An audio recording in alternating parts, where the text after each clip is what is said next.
kita mau mulai persekutuan kita hari ini ya. Kita akan mulai menyanyi lagu Seindah Siang dari PKJ 242.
Kita lanjutkan lagi ke Kaleidoskop dari Si Kaum Perempuan.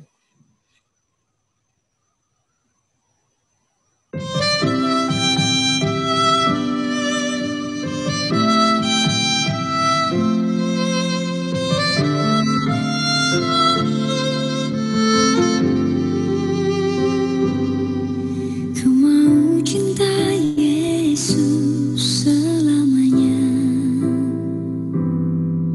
Ku mau cinta Yesus selamanya.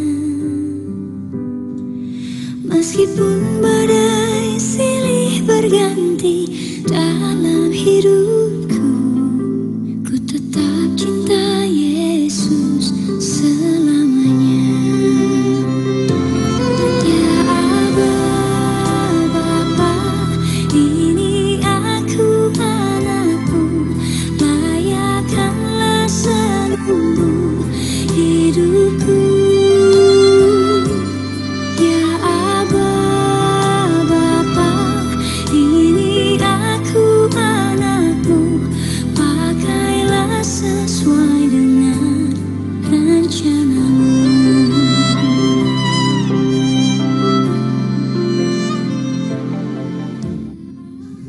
Shalom, saya sangat bersyukur GKI Kota Wisata bisa mempunyai persekutuan perempuan tersendiri, dan ini sangat bagus karena iman kita bertumbuh bagi ibu-ibu semua, dan terutama kita bisa menjadi lebih kenal satu dengan yang lainnya dalam persekutuan ini, dan firman-firman Tuhan yang disampaikan sangat bagus.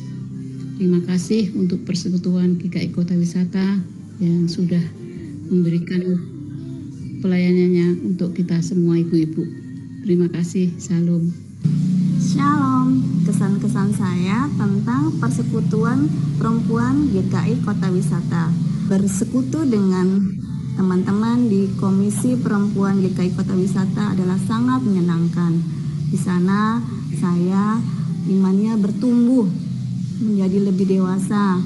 Saya juga belajar mengenai firman Tuhan lebih dalam lagi. Selain itu, saya juga banyak mendapat teman.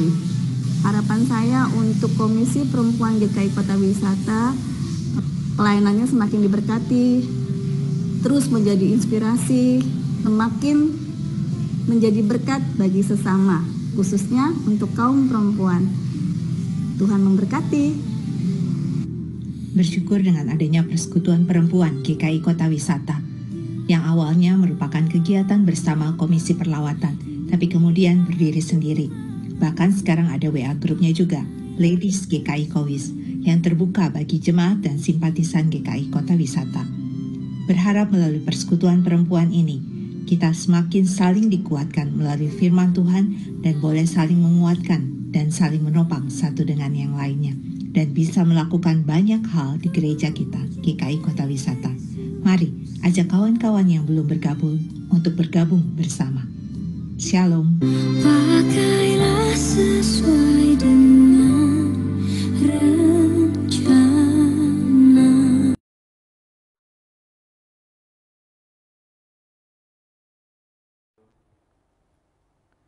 Shalom ibu-ibu dan kaum perempuan yang dikasihi oleh Tuhan. Apa kabar? Nah, izinkan saya melepas masker saya karena saya di sini cuma sendirian. Apakah ibu-ibu dan kaum perempuan sekalian bersama dengan keluarga semuanya sedang dalam keadaan bahagia? Saudara, bahagia bukan cuma soal tubuh kita sehat, bukan cuma kita punya relasi yang baik dengan orang lain, Pak, keluarga kami baik-baik saja. Tetapi bahagia menyangkut keseluruhan hidup kita. Pikiran kita, hati kita, apakah kita merasakan ketenangan, kedamaian, rileks, bisa produktif, dan punya hati yang tenang dan damai. Nah, apakah Bapak, Ibu, saudara sekalian semuanya merasakan kebahagiaan?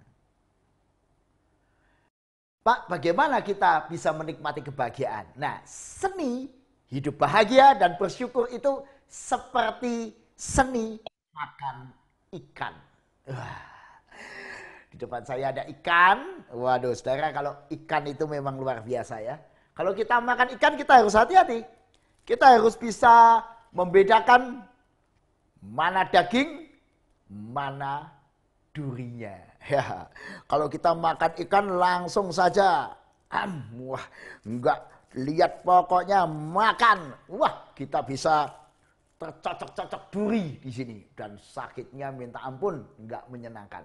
Nah, supaya kita bisa makan ikan dengan nyaman, yang pertama sudah dikasih Tuhan, kita harus bisa membedakan dan memisahkan daging dan duri. Aduh, saya harus pisahkan daging dan duri. Ini dagingnya. Wah, kalau dagingnya itu enak, ya. Sedap, enak, sehat. Tapi juga ada banyak durinya ini. Duri ini. Duri, bahaya sekali durinya. Kalau kita makan durinya, wah, nggak enak di leher. Wah, nggak enak semua lah.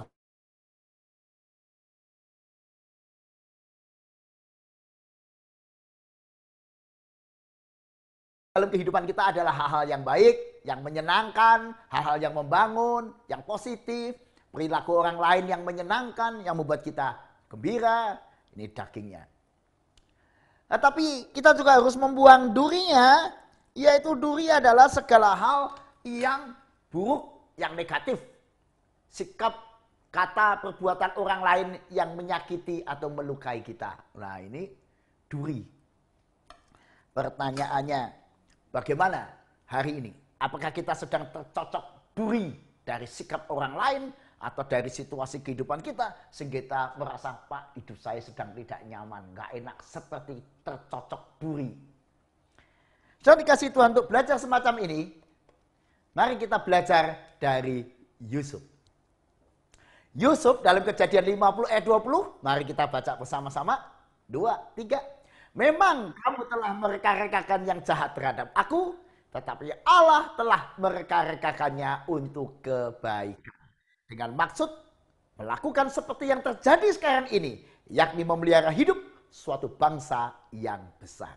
Saudara, padahal Yusuf 13 tahun lamanya menderita bukan main karena perilaku 10 saudaranya.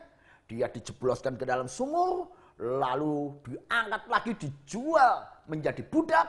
Dan setelah itu menjadi budak di rumah Potifar, difitnah oleh Potifar, masuk ke dalam penjara, di dalam penjara tanpa kejelasan, tanpa aturan hukum dan keadilan, dan dia di situ betul-betul menderita sebagai budak tahanan di penjara. Tapi Tuhan memang kemudian mengubah kehidupannya ketika dia bisa menerjemahkan mimpi Firaun. Dan sejak itu hidupnya berubah 180 derajat menjadi Yusuf yang kepercayaan Firaun pengelolaan makanan di tanah Mesir untuk menghadapi tahun-tahun subur dan tahun-tahun pandemi. Nah, 13 tahun menderita. Bukan waktu yang singkat gara-gara sikap saudara-saudaranya. Tetapi Yusuf memilih untuk membuang duri-duri yang menyakitkan hatinya. Yaitu perbuatan-perbuatan kakak-kakaknya yang menyakiti dia. Dia memilih membuang itu. Durinya buang dalam sampah. Dia ambil dagingnya. Sesuatu yang positif. Sesuatu yang membangun, yang menyegarkan. Karena itu dia berkata, memang kamu telah merekarekakan yang jahat terhadap aku. Itu duri. Tetapi Allah telah merekarekakannya untuk kebaikan. Oleh karena karya Allah. Daging kehidupan dia rasakan. Dengan maksud melakukan seperti yang terjadi sekarang ini. Yakni memelihara hidup suatu bangsa yang besar. Oh, dia menemukan daging kehidupan, ternyata penderitaannya, kesusahannya, segala sikap jahat kakak-kakaknya dipakai Allah untuk kebaikan. Karena itu dia tidak marah lagi pada kakak-kakaknya, kan dia menemukan daging kehidupan. Wah, kalau sudah dapat dagingnya, wah ini dagingnya enak. Enak betul. Hauce. Jadi kita memang butuh iman percaya bahwa Tuhan selalu baik kepadaku, kepada kita. Ketika kita punya iman percaya bahwa Tuhan selalu baik, bisa mengubah yang negatif jadi positif. Kita sedang melangkah di langkah yang benar untuk bersyukur, untuk menikmati kehidupan yang Tuhan berikan. Selalu ada hal-hal yang negatif. Duri-duri dalam kehidupan kita. Durinya selalu ada, namanya ikan selalu ada durinya. Tapi kita jangan gara-gara duri lalu tidak mau makan ikan yang sehat ini. Jangan gara-gara duri lalu kita benci semua orang. Ini semua orang jahat padaku, seluruh dunia. Semua pria jahat. Ya jangan. Mari kita selalu membuang durinya, dibuang. Tapi dagingnya kita ambil. Jadi sekarang persoalan yang paling sulit adalah membedakan dan memisahkan mana daging dan mana duri. Waduh, saudara dikasih Tuhan. Untuk memisahkan mana daging dan mana duri, kita butuh terang hikmat firman Tuhan. Kenapa saudara? Kadang-kadang itu kita subjektif. Ini daging apa duri ya? Kadang-kadang kita terbalik-balik. Ini kelihatannya kayak daging, padahal duri. Atau sebaliknya, kita merasa durinya ini kok rasanya daging ya. Wah, kita bisa terbalik-balik. Kalau kita terbalik-balik, kita bisa masuk dalam sebuah jebakan kehidupan. Tahu-tahu kita kena duri. Nah, pertanyaannya, bagaimana memisahkan daging dan duri kehidupan? Saudara, gunakan firman Tuhan. Gunakan firman Tuhan.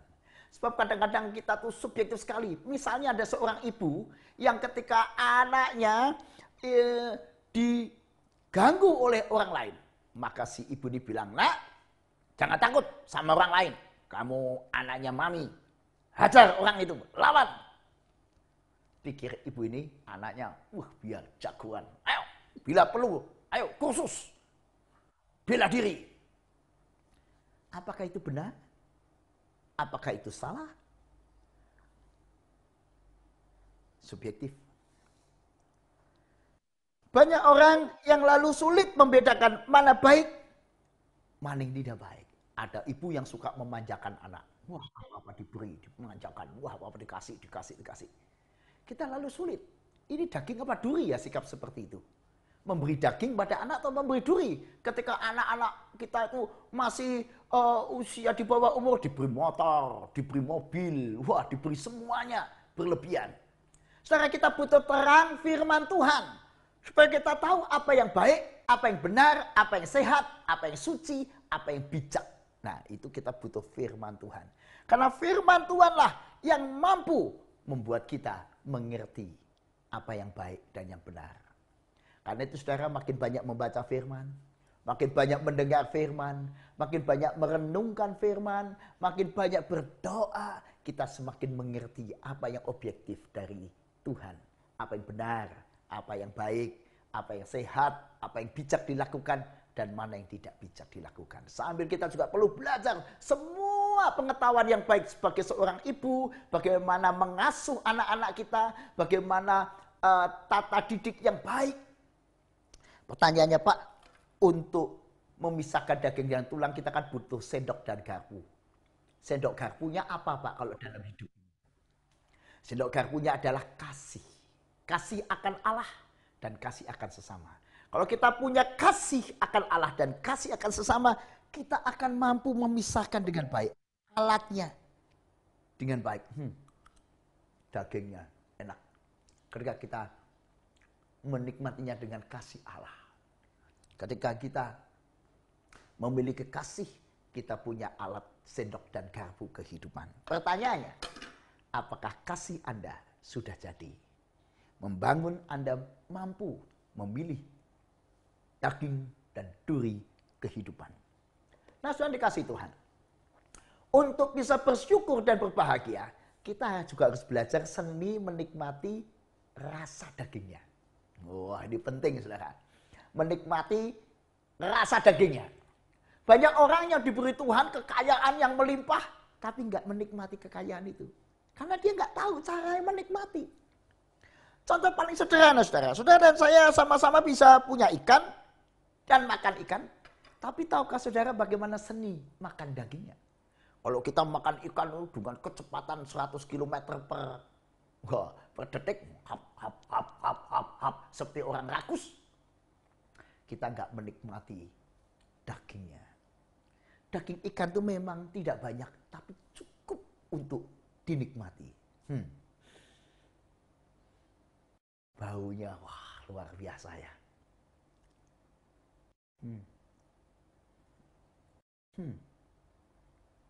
Gurih. Ada pedes-pedesnya dikit.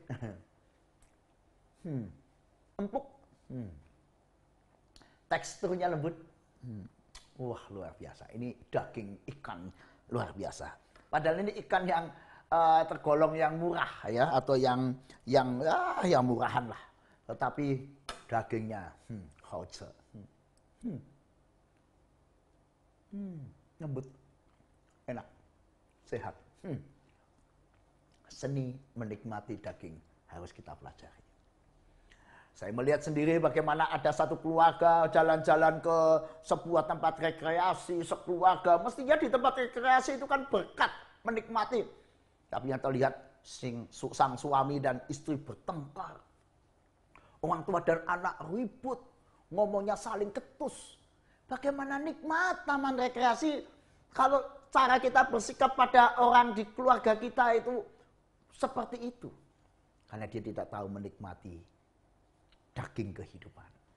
Saudara diberkati Tuhan dengan kesehatan hari ini, kekayaan, materi yang cukup. Apakah Anda sudah tahu seni menikmati semuanya itu? Maka kita tidak heran melihat banyak orang yang sukses, kaya, memiliki segala sesuatu, tidak bahagia, jarang tersenyum. Hatinya tidak tenang. Dia tidak bisa menikmati kehidupan. Kenapa? Tidak tahu seni menikmati. Nah, pertanyaannya adalah, beranikah dan maukah saudara belajar seni menikmati kehidupan? Apa yang harus kita lakukan. Mari kita syukuri semua yang baik. Misalnya yang Tuhan berikan pada diri kita. Kita masih sehat dan segala sesuatu. Kita syukuri, wah Tuhan memberi saya tangan, tubuh. Memang tidak seperti bintang film. Memang tidak sempurna. Tetapi ini tubuh karunia Tuhan.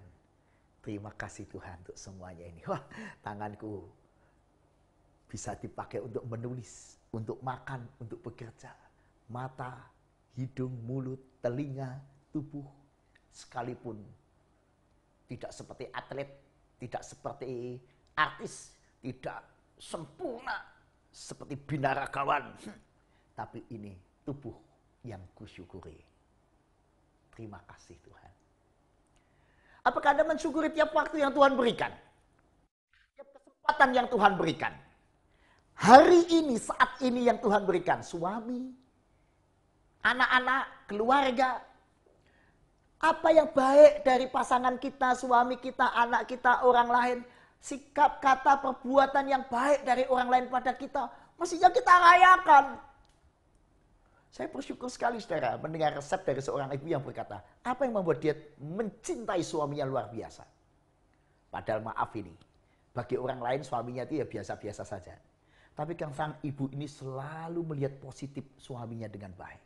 Sang suaminya suka mengantarkan si ibu ini untuk belanja ke gereja, diantar oleh sang suami. Walaupun ibu ini sebenarnya bisa naik motor sendiri atau naik mobil. Dia antar sang suami dan sang suami menungguin. Dan itu saja. Sikap mau mengantar itu membuat sang ibu selalu cerita. Suamiku tuh baik padaku. Lihat nih, aku kesini diantar suami. Dia menunggu. Dan lalu diantar pulang lagi. Dia menyediakan waktunya. Dia mau perhatian melalui mengantar, menjemput aku. Aku bahagia sekali punya suami seperti itu.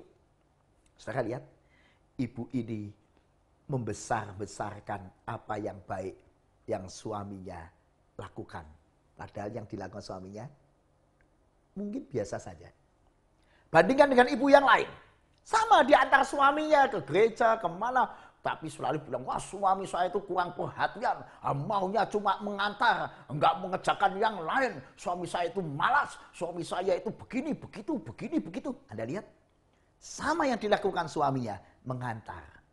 Tetapi yang satu menikmati daging perbuatan baik suaminya. Maka dia menikmati hubungan suami istri yang nikmat. Nikmat. Yang lain kasih suami yang baik. Mau mengantar. Merasa tidak puas. Enggak cukup. Cuma suka mengantar. Suami kok bisanya cuma mengantar. Enggak cukup. Protes. Nah saya dikasih Tuhan. Kalau Anda ingin menikmati kebaikan orang lain, syukurilah, rayakanlah. Punya anak yang baik, punya anak punya prestasi, wah dia juara 4 di kelasnya, wah rayakanlah anakku juara 4. Jangan anaknya juara 4, anak kok cuma juara 4, harusnya juara 1. Nanti kalau juara 1, kenapa nggak juara umum?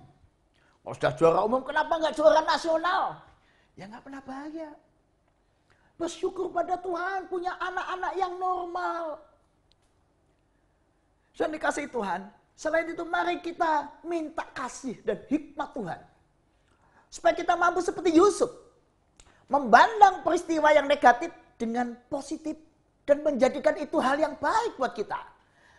Tuhan mampu mereka-rekakan yang jahat. Niat yang buruk orang lain jadi kebaikan buat aku. Sudah dikasih Tuhan, mari minta Tuhan, beri aku cinta kasih-Mu. Beri aku hikmat-Mu. Supaya aku bisa menjadikan yang positif.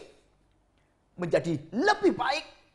Tapi menjadikan yang negatif menjadi positif. Supaya aku bisa melihat kelemahan pasanganku dengan cinta. Supaya aku melihat kelebihan pasanganku dengan wah hebat pasanganku luar biasa.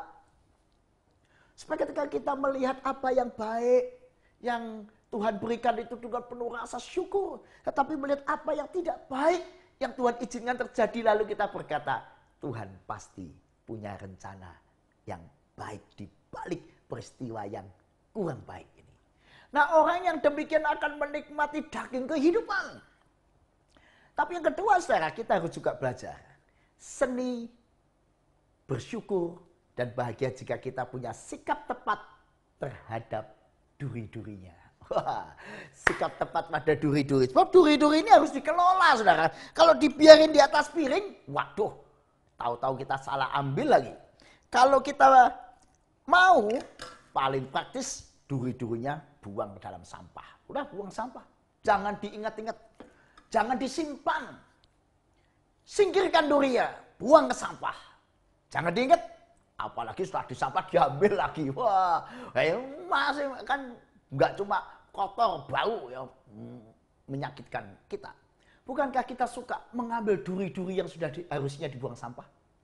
Sifat orang lain, kata-kata pasangan kita yang menyakitkan di masa lalu, sikap, kata perbuatan yang melukai kita di masa lalu harusnya dibuang sampah. Tapi kita simpan di piring kehidupan kita, kita pertahankan. Hanya biar untuk pengingat, ini ada duri. Tidak akan kubuang, akan kusimpan selama-lamanya. Nah, ini namanya orang yang tidak bijaksana. Menyimpan kotoran, menyimpan bencana. Harusnya, apa ini? Duri, buang sampah. Udah, tidak usah diingat-ingat. Ngapain ingat-ingat duri di atas piring? Nah, saudara, bagaimana kita bisa melakukan, menyingkirkan durinya? Dengan mengampuni, dengan melihat bahwa duri yang dibuang sampah ini menjadi pengingat kita, buang sampah. Nah, kita ingat, duri itu pernah melukai aku. Aku tidak mau seperti itu pada orang lain. Kalau aku dilukai karena kata-kata yang kejam dan kasar, hinaan, aku tidak mau menghina orang lain. Karena aku pun membuang itu ke sampah. Apa ya perbuatan buruk yang dia pernah lakukan? Ya, tidak kuingat lagi. Kenapa? Dosaku pun diampuni oleh Tuhan. Nah, saudara, kalau kita melihat dengan sisi yang positif seperti itu, maka kita akan penuh dengan rasa syukur dan rasa cinta. Berikutnya, justru kita harus bertanya, kalau ada sesuatu yang negatif yang terjadi, apa dampak positifnya? Seperti Yusuf mencari. Akhirnya aku tahu apa arti semua ini. Kenapa Tuhan izinkan aku mengalami penderitaan bertahun-tahun, 13 tahun. Ternyata ada juga sesuatu yang dahsyat, bahkan boleh dikatakan keajaiban, bahkan boleh disebut anugerah Tuhan yang dahsyat. Di balik semua yang negatif, yang bencana, yang dirancang negatif oleh orang lain. Oh, bayangin, saudara. Kalau kita punya keyakinan dan iman seperti Yusuf, Tuhan bisa mengubah reka-reka, rencana, rekayasa, sifat apa yang jahat dari orang lain. Atau sesuatu yang buruk yang terjadi karena bencana alam, bencana termasuk pandemi ini. Kalau Tuhan bisa membuat semuanya jadi kebaikan, mengapa hari ini kita masih mengingat duri-duri? Mari kita lihat dampak positifnya. Ketika kita kena duri, aku terluka, kata-kata yang tajam orang itu. Mungkin aku dulu pernah melukai dia sehingga dia membalas. Aku tidak akan berbuat itu lagi. Atau kenapa dia bersikap seperti itu? Mungkin itu sifatnya, sudah bawaannya. Kalau ngomong ceplas-ceplos, suka menyakiti hati, nggak peduli perasaan orang lain. Kalau gitu aku akan belajar perhatian pada perasaan orang lain. Karena aku tidak mau dibegitukan. Apa yang ku pelajari dari peristiwa atau bencana buruk tersebut? Saudara, saya betul-betul bersyukur pada Tuhan ada seorang ibu yang di masa pandemi ini dia mengalami penderitaan yang luar biasa. Karena suaminya di PHK. Dan suaminya bukan hanya di PHK, mereka tidak tahu mau apa. Karena ibu ini memang ibu rumah tangga. Tapi di tengah bencana karena dampak pandemi ini, ibu ini mulai membuat masakan, dijual. Membuat roti, dijual. Tentu saja, saudara, tidak bisa selaku yang lain-lain. Karena dia memang tidak ahli. Tapi dia belajar sesuatu. menjual masakan makanan. Lama-lama dia berpikir, iya ya, kenapa aku menjual makananku sendiri yang ya rasanya terbatas. Dia mulai pikir, teman, kamu kan bisa masak, aku jualin ya. Nah sekarang dia mulai jadi penjual produk orang lain yang berkualitas. Teman, kamu bisa buat roti ya, kamu buat, aku yang jualin. Dia jadi marketer sekarang, menjadi marketer, dia jadi sales. Dia mulai membuat Instagram, Facebook, dia membuat media sosial jadi alat marketing. Mulai ingat temennya di luar kota. Kamu di luar kota, situ ada makanan apa? Ya, kita join ya. Kalau ada makanan ini kamu kirim tempatku ya. Ayo kita join luar kota. Jadi dia sekarang mulai. Bisnis luar biasa. Temennya di kota-kota lain. Punya produk makanan-makanan khas. Dan dia memasarkannya. Dan saudara, dia tinggal di kota kecil kayak Yogyakarta. Tetapi hebat dia. Karena dia mulai marketing semua barang. Dari kota-kota lain, makanan kota-kota lain, produk kota-kota lain. Dia menjadi seperti market yang hebat. Akhirnya, berapa waktu yang lalu dia bertemu dengan saya. Dia bilang, Pak, ini keajaiban. Sekarang saya menemukan bakat yang selama ini saya pendam. Sesuatu yang selama ini tidak ada, saya anggap saya tidak bisa. Sekarang karena pandemi ini, saya bisa. Bukan cuma bisa menolong suami yang sedang kekurangan karena masalah PHK. Tapi juga menemukan ekonomi rumah tangga, dan setelah semua perjuangan penderitaan 10-11 bulan ini, ekonomi rumah tangganya bangkit lebih dari dulu sebelum suaminya di PHK. Dan karena tahu itu suaminya sudah bilang, saya tidak mikir pekerjaan lain. Suaminya membantu sang istri karena jalan kehidupan mulai nyata. Suami istri menjadi kompak kemana-mana berdua. Luar biasa berjuang dari rumah. Dia menjadi marketing. Yang mau saya katakan lalu dia berkata begini. Saya belajar satu dari peristiwa pandemi yang buruk ini. Dari PHK yang menyedihkan ini.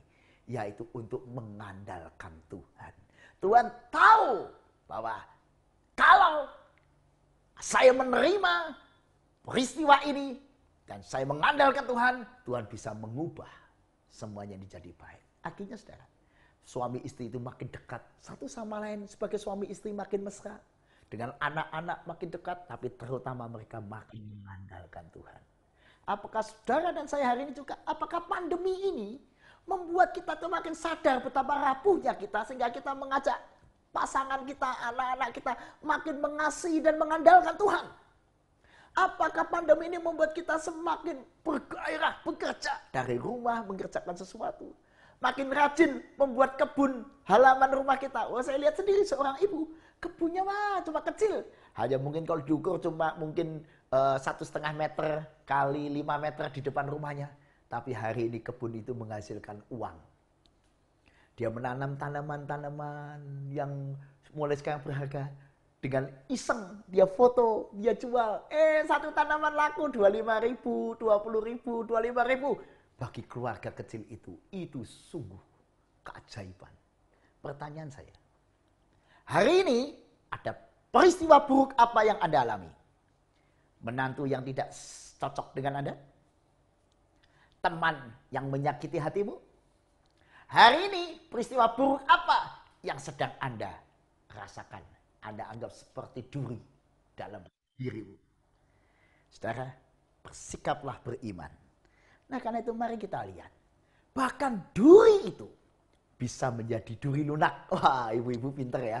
Kalau suruh masak ikan duri lunak. Atau ayam duri lunak. Tulang lunak ya kalau ayam ya kan. Caranya bagaimana? Membuat duri-duri ini yang harusnya masuk ke dalam sampah. Karena durinya ini tajamnya ngeri sekali. Panjang, tajam, harusnya buang sampah. Menjadi tetap berguna. Caranya dijadikan duri lunak dan duri enak. Caranya saudara, menggunakan iman, pengharapan, dan kasih yang Tuhan berikan. Pakai iman bahwa yang negatif bisa dirubah. Pengharapan bahwa ada waktunya perubahan itu akan berhasil. Tentu perlu waktu perjuangan, tapi pengharapan harus ada. Punya anak yang menyakiti hati kita, punya menantu yang gak mengerti kita, kuat pengharapan. Dia akan berubah. Menantu saya akan jadi baik. Dan terakhir, kasih. Iman, pengharapan, dan kasih membuat kita sabar. Ya saya sabar menunggu kapan dia berubah. Saya beri pengampunan. Saya yakin suatu kali dia akan berubah. Dan betul saudara, ada seorang ibu dengan menantu perempuannya ini cekcok terus. Nggak rukun. Wah, dia sudah nggak kuat ngomong sama suaminya. Pak, aku nggak senang dengan menantu perempuan itu. Dia nggak cinta anak kita. Dia nggak pandai ngurus rumah tangga, dia tidak peduli sama kita, macam-macam.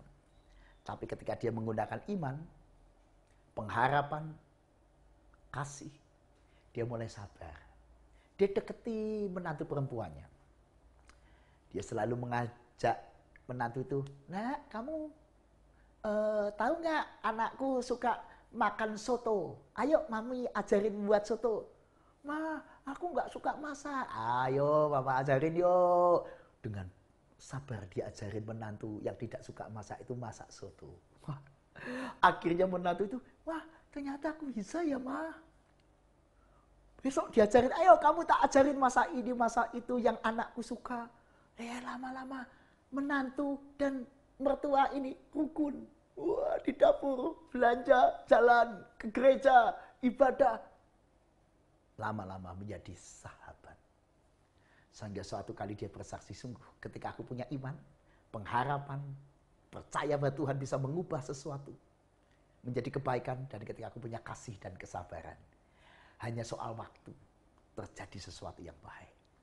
Duri dan orang yang dianggap duri dalam dirinya menjadi duri yang lunak, bahkan enak menjadi sahabatnya. Karena itu mari kita beri kesempatan buat orang-orang sekeliling kita yang memiliki kelemahan, kekurangan, yang mulutnya tajam macam-macam. Beri kesempatan mereka untuk berubah. Entah kapan, sabar saja. Tetapi yang paling penting mulai dari diri kita. Mari kita perbaiki diri kita sendiri menjadi lebih baik. Membangun relasi yang baik. Itu akan memperbaiki segala sesuatu. Karena cinta kasih membangun kehidupan. Saudara dikasihi Tuhan. Seorang ibu yang tadinya nggak punya anak, dia mengangkat anak. Atau anak angkat, anak asuh. Tiap hari dia layani anak asuh. Dengan cinta.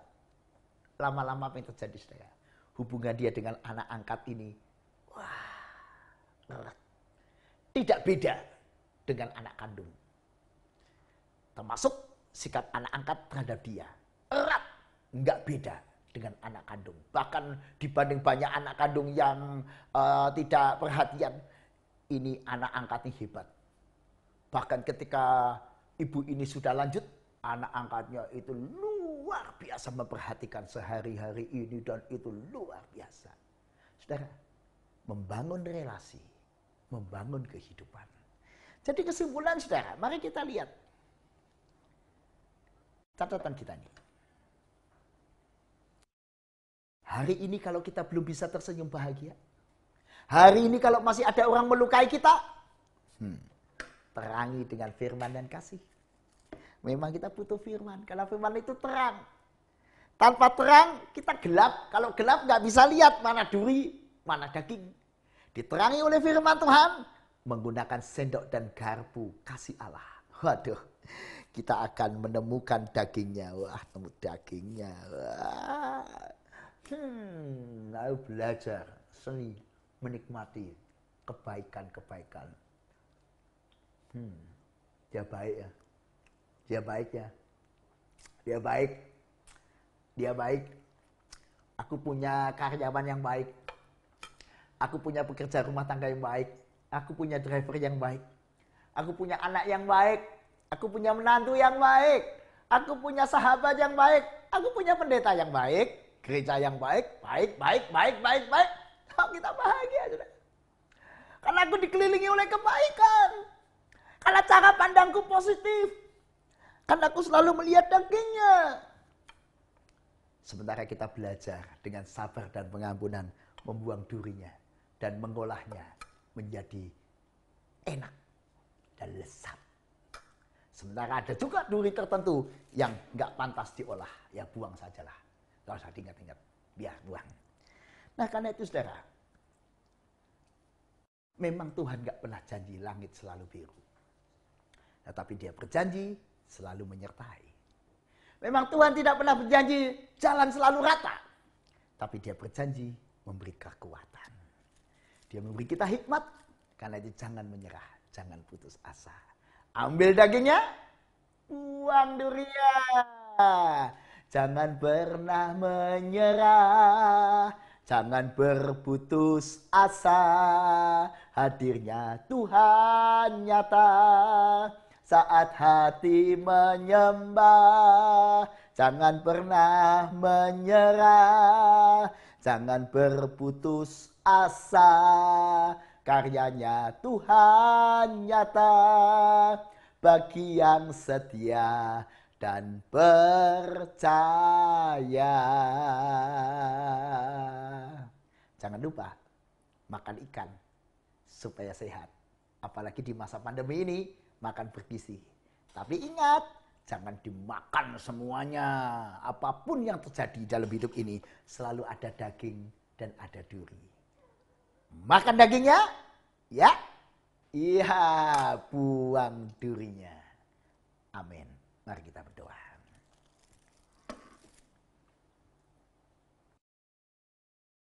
Ya Tuhan, ajar kami untuk tidak menyerah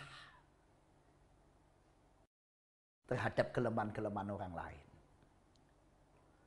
Supaya kami tidak dikalahkan oleh rasa benci, dendam. Supaya kami tidak ditundukkan oleh keinginan untuk membalas atau untuk bersikap yang buruk pada orang lain.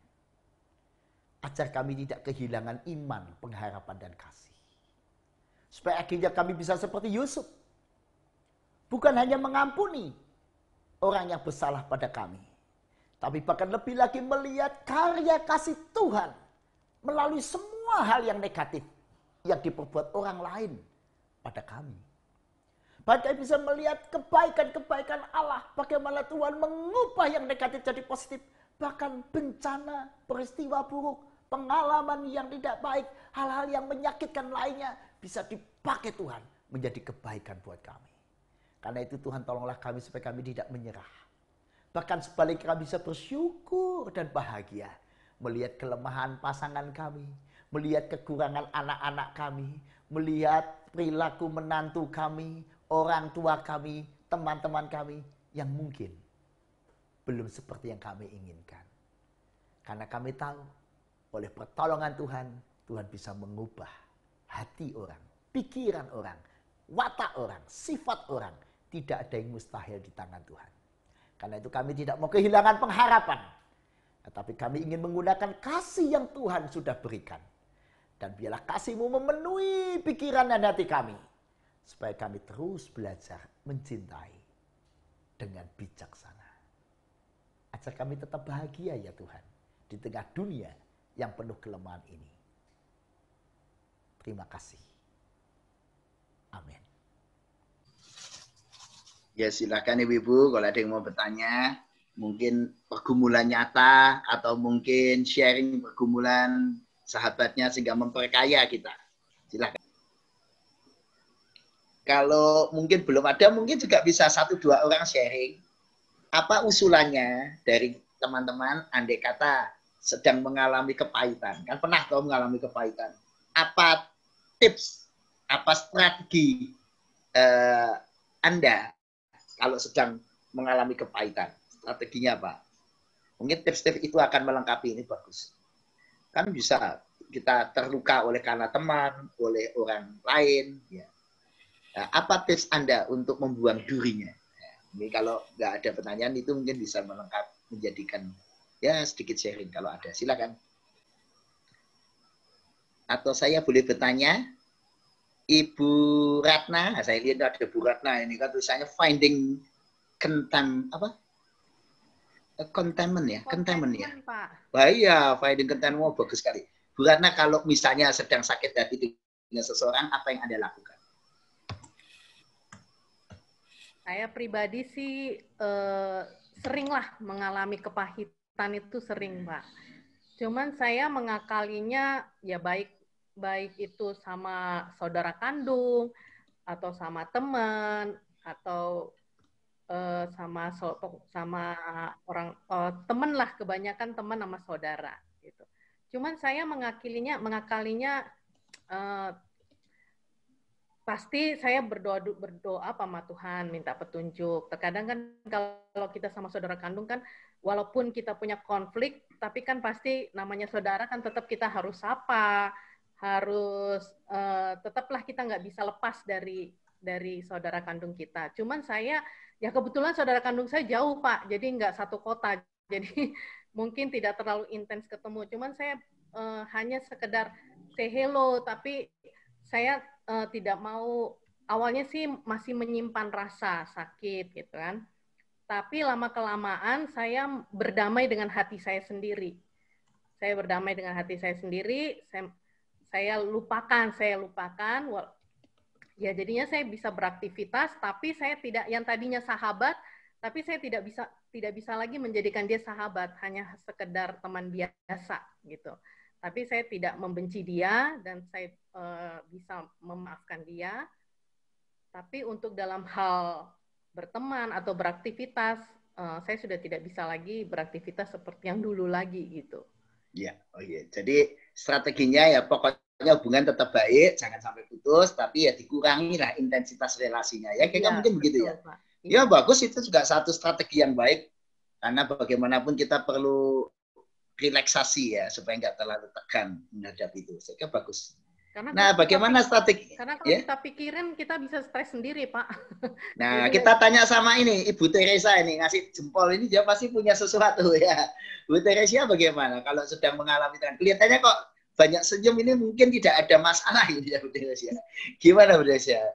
Bagaimana seni Ibu bisa tetap tersenyum, padahal hidup kita itu kan banyak durinya. Silakan Bu Teresa. Iya Pak, saya menyikapinya pertama masuk kamar berdoa untuk supaya bisa berdamai dengan diri saya yang lagi marah atau lagi jengkel atau lagi kesel gitu. Dan setelah itu saya nggak mau keluar kamar kalau belum selesai itu gitu ya. Setelah itu ya saya mencoba untuk tetap ramah sama orang yang menyakiti. Bagi saya menyakiti, mungkin bagi dia tidak menyakiti, tapi saya tetap berusaha untuk ramah. Itu aja sih Pak.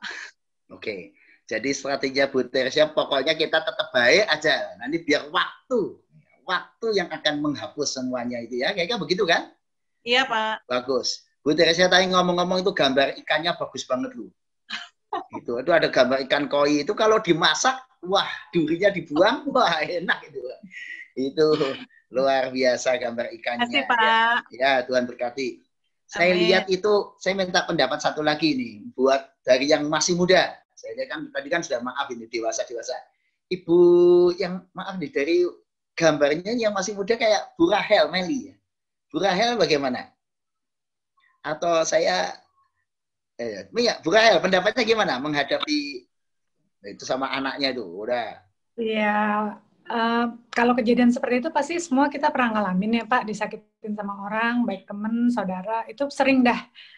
Kalau dulu-dulu memang saya agak pendem, terus ya kok dia gitu ya, padahal gue nggak begitu loh, maksud gue nggak begitu gitu. Tapi sekarang lama-lama, ya biarin aja lah, yang penting kita nggak seperti yang dia pikirkan gitu aja. Lebih makin dewasa, lebih berpikir, aduh ngapain sih cari musuh, aduh ngapain sih mikirin hal-hal yang nggak penting gitu. Kalau saya sekarang begitu, ya kamu nggak suka sama saya, ya udah nggak apa-apa, yang penting kita nggak, kalau saya prinsipnya sekarang, yang penting kita nggak musuhan ya, gitu. Kamu nggak mau jadi teman saya, it's okay, tapi kita nggak musuhan gitu aja sih sekarang. Wah, dibuat ringan ya. Dibuat santai aja. Wah, bagus banget itu, luar biasa Bu Rahel. Nah, kalau soal ini, tadi kan Bu Rahel, maaf ini, kelihatannya gini, kita tanya sama orang Batak ini, yang keras ini ya. Orang Batak tuh mungkin punya tips yang lebih hebat nih. Bu Sihombing, Bu Lia Sihombing, ya gimana nih Bu tipsnya? Orang Batak bagaimana kalau sedang sakit hati kan biasanya suaranya keras nih orang Batak. Bu Lia silakan, mungkin bisa di-unmute dulu. Kalau saya asli Jawa Pak, jadi saya sabar. Lah Sihombingnya itu. Itu suami saya ya, jadi saya sabar aja. Kalau dia lagi marah saya diam, itu sabar. Itu tipsnya aja sampai sekarang. Oke, Gitu. bagus. Ya, jangan dilawan api. Oke. Tapi dilawan air. Ya itulah yang bikin langgeng kami udah 37 tahun, Pak. Ya. Pak Pendeta. Api dilawan air ya. Jadi kita menjadi Ya. air yang teduh, yang tenang. Iya. Iya, Kalau memang begitu kesel sekali gitu ya. Kesel gitu, tapi ya tetap aja kalau saya sudah diajari dari orang tua untuk tetap sabar, terus tunduk gitu ya sama suami kan gitu. Dulu dari kecilnya udah diajari begitu. Ya. Bagus. Itu nasihat orang tua yang baik dan dipraktekkan dengan baik. Jadilah seperti air ya dalam kehidupan. Sejuk, tenang. Kalau ada api siram air ya, nyes gitu ya. Bagus. Nah, ini yang banyak air di background-nya itu Ibu Wandali ini ya. Ibu Wandali mungkin ada masukan tuh, background-mu air semua itu. Air terjunnya banyak ya. Mungkin apa resepnya untuk mengatasi duri-duri dalam kehidupan? Kalau saya sih biasanya ya memang pada saat kejadian pasti marah gitu. Tapi setelah itu kadang-kadang saya sih dalam hati selalu bilang begini, Tuhan ini orang kok aneh ya gitu. Saya kok nggak begini dibilang begitu gitu. So andainya begitu. Ya jadi saya selalu setiap kejadian apapun selalu diskusinya sama Tuhan gitu. Tuhan saya marah, Tuhan saya jengkel gitu. Tapi saya merasa tuh Tuhan seperti menghibur hati saya, melunakkan hati saya. Jadi itu sih yang kadang-kadang kalau orang nyakitin saya, ya udahlah gitu. Nanti minta tolong Tuhan aja yang melunakkan hati saya atau bisa menerima dia apa adanya. Itu Wah, sih. bagus ya. Jadi pokoknya pasrah sama Tuhan ya. Ya, pokoknya mengandalkan ya, marahnya diekspresikan dengan curhat pada Tuhan. Menurut saya bagus. Ini ibu tuh mirip dengan banyak ini karena ini kan kaum perempuan ya. Saya bicara ini rahasia kaum pria juga ya, saya beritahu ya. Kaum pria itu rahasianya itu. Kenapa kaum pria itu kan di rumah banyak diem kan? Itu juga rahasianya itu kaum pria itu kalau ada apa-apa ngomongnya sama Tuhan. Nangisnya dia ekspresikan pada Tuhan. Ini. Jadi buat ibu-ibu sekalian, kalau lihat suaminya pendiam, jangan pikir suaminya itu nggak ada perasaan apa ya. Kadang-kadang nangisnya sama Tuhan nggak kelihatan itu ya. Oke. Suaminya cerewet gimana, Pak? Cerewet itu berarti ibu-ibu itu bersyukur. Ya. Suami yang luar biasa, langka di dunia. Ya. Yang lain suami itu pendiam, ini bersyukur banget itu. Apalagi cerewet ditambah suka traktir. Wah, senang sekali itu ya.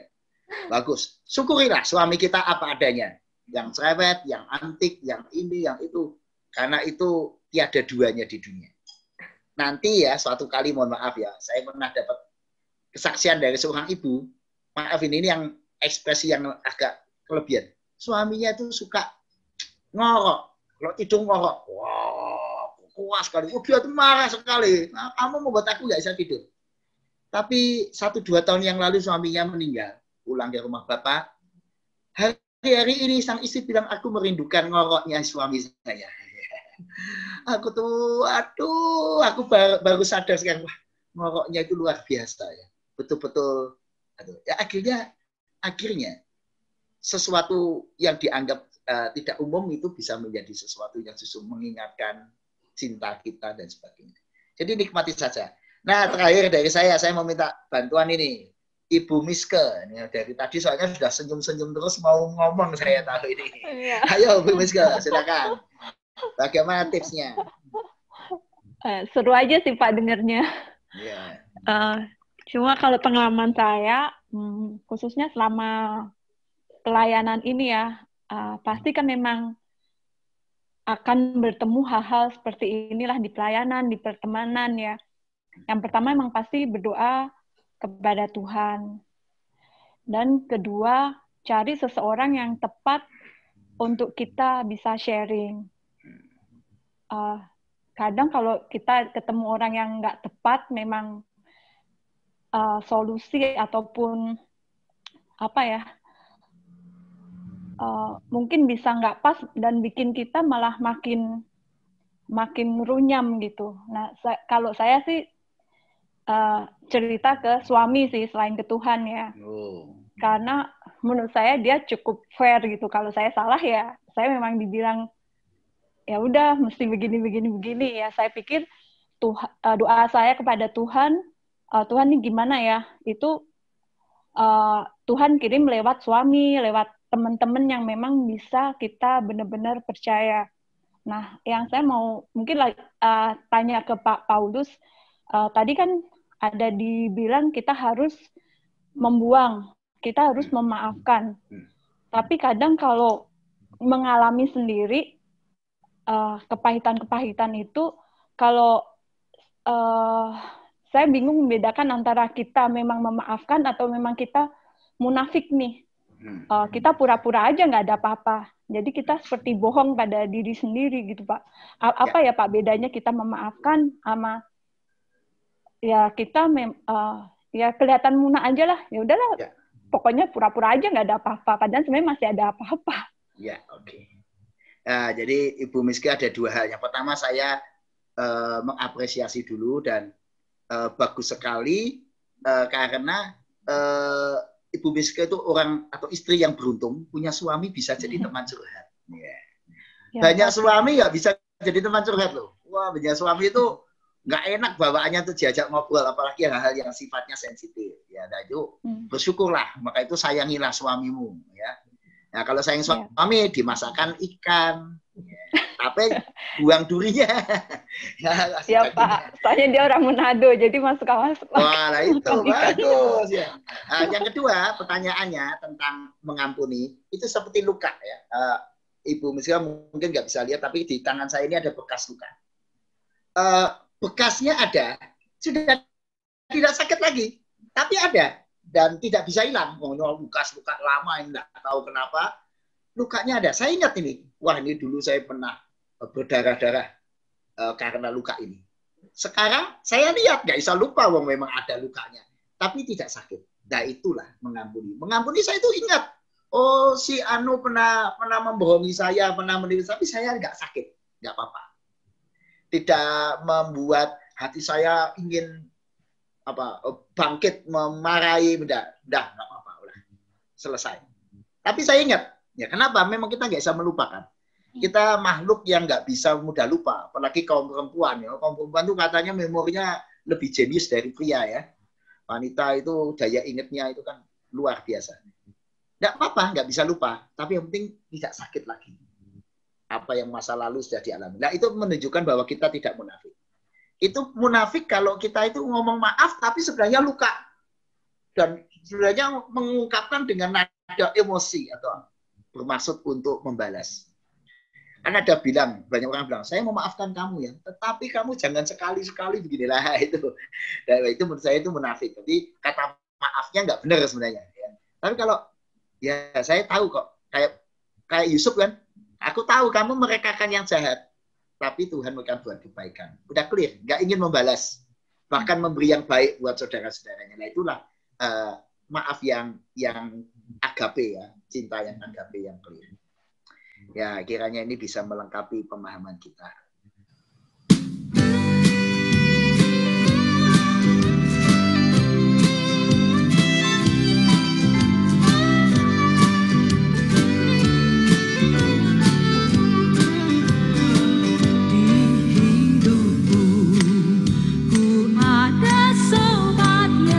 Setia yang senantiasa berjalan sertaku, masa gelap dibuatnya terang ceria. Itulah Yesus juru selamatku. Tak cemas kan jalan yang naik lewat lembah dan gunung yang terjal, sebab Tuhan berjalan terus di sampingku, memimpinku ke negeri yang kekal.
dan kaum perempuan sekalian yang dikasih Tuhan, kita mengarahkan hati kita kepada Tuhan, kita bawa dalam kehidupan kita rasa syukur, sukacita, karena Tuhan selalu memberi yang baik. Dan terimalah berkat Tuhan.